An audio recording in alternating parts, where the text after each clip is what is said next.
Hello and welcome to news from across the world. In World This Morning on Republic TV, I'm Rukma with you. In our top story, Hong Kong has announced that from Wednesday, international passengers arriving in the territory would no longer face COVID-19 movement controls or be barred from certain venues, and that it was also scrapping a mandatory COVID-19 mobile application.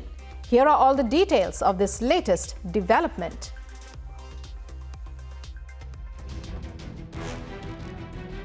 Amid the COVID surge in China, Hong Kong will start to reopen its border with mainland China on Sunday.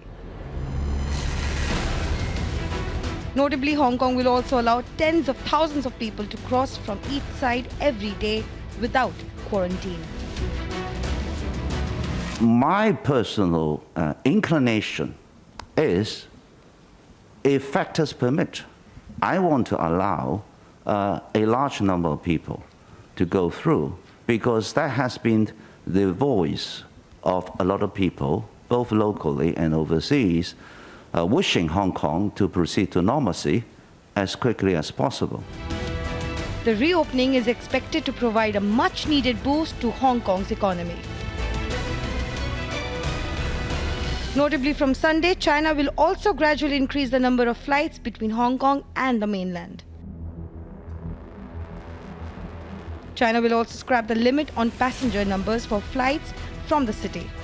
According to John Lee, 4 border checkpoints that were closed during the first phase of the reopening for nearly 3 years will resume its operations.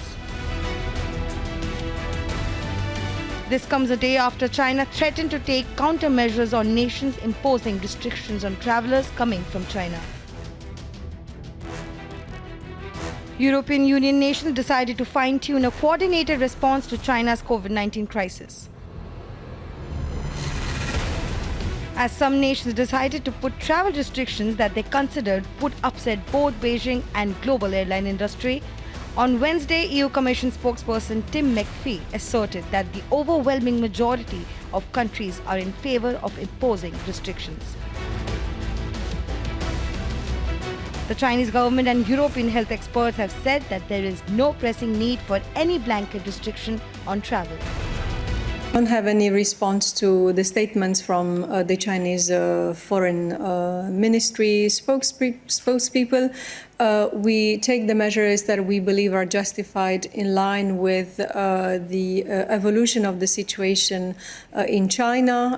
This is based on discussions among our experts and scientists, and this is subject to a decision now which is being discussed by our member states, and we'll keep it at that. Still, the EU seemed bent on taking some sort of joint action to ensure incoming passengers from China do not transmit any potential new variants to the continent.